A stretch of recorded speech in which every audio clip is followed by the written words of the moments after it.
Ah, hello. This is Sleepy Reader with another chapter from the Wonderful Wizard of Oz. Tonight we read chapter 22, The Country of the Quadlings. The four travelers passed through the rest of the forest in safety, and when they came out from its gloom, saw before them a steep hill, covered from top to bottom with great pieces of rock. "That will be a hard climb," said the Scarecrow, "but we must get over the hill nevertheless." So he led the way, and the others followed. They had nearly reached the first rock when they heard a rough voice cry out, "Keep back!" "Who are you?" asked the Scarecrow. Then a head showed itself over the rock, and the same voice said, "This hill belongs to us, and we don't allow anyone to cross it." "But we must cross it," said the Scarecrow. "We're going to the country of the Quadlings." "But you shall not," replied the voice, and there stepped from behind the rock the strangest man the travelers had ever seen.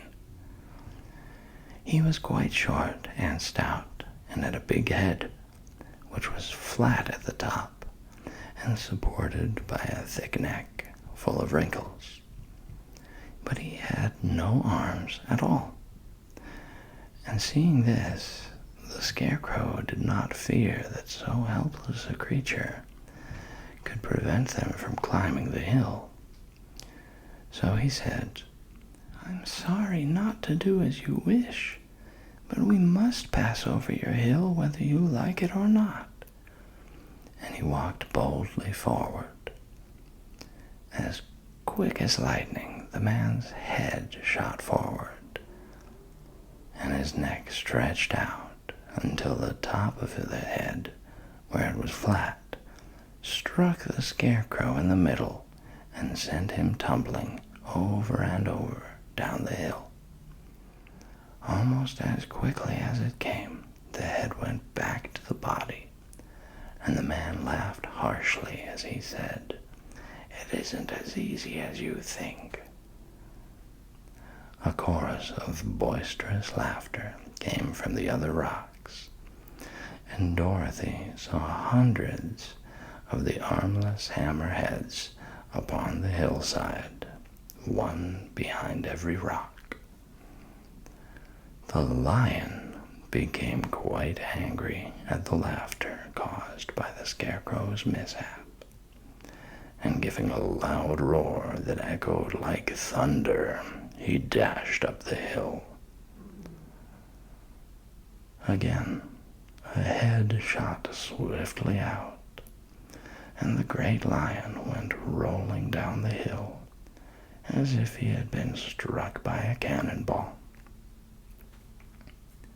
Dorothy ran down and helped the Scarecrow to his feet, and the lion came up to her, feeling rather bruised and sore, and said, "It is useless to fight people with shooting heads. No one can withstand them." "What can we do then?" she asked. "Call the winged monkeys," suggested the Tin Woodman. "You have still the right to command them once more." "Very well," she answered, and putting on the golden cap, she uttered the magic words. The monkeys were as prompt as ever, and in a few moments the entire band stood before her. "What are your commands?" inquired the king of the monkeys, bowing low. "Carry us over the hill to the country of the Quadlings," answered the girl. "It shall be done," said the king, and at once the winged monkeys caught the four travelers and Toto up in their arms and flew away with them. As they passed over the hill, the hammerheads yelled with vexation and shot their heads high in the air.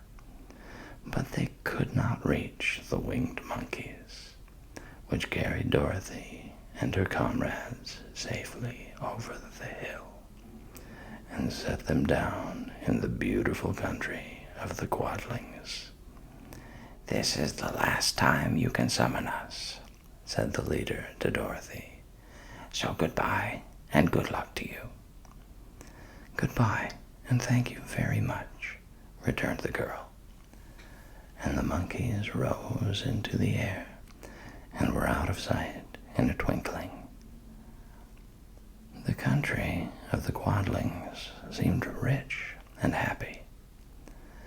There was field upon field of ripening grain, with well-paved roads running between, and pretty rippling brooks with strong bridges across them. The fences and houses and bridges were all painted bright red, just as they had been painted yellow in the country of the Winkies, and blue in the country of the Munchkins. The Quadlings themselves, who were short and fat and looked chubby and good-natured, were dressed all in red, which showed bright against the green grass and the yellowing grain. The monkeys had set them down near a farmhouse, and the four travelers walked up to it and knocked at the door. It was opened by the farmer's wife, and when Dorothy asked for something to eat, the woman gave them all a good dinner, with 3 kinds of cake and 4 kinds of cookies, and a bowl of milk for Toto. "How far is it to the castle of Glinda?" asked the child. "It is not a great way," answered the farmer's wife. "Take the road to the south, and you will soon reach it."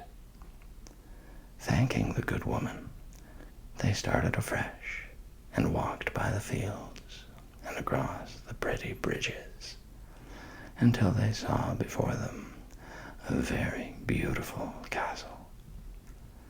Before the gates were 3 young girls, dressed in handsome red uniforms, trimmed with gold braid. And as Dorothy approached, one of them said to her, "Why have you come to the South Country?" "To see the good witch who rules here," she answered. "Will you take me to her?" "Let me have your name, and I will ask Glinda if she will receive you." They told who they were, and the girl soldier went into the castle. After a few moments, she came back to say that Dorothy and the others were to be admitted at once.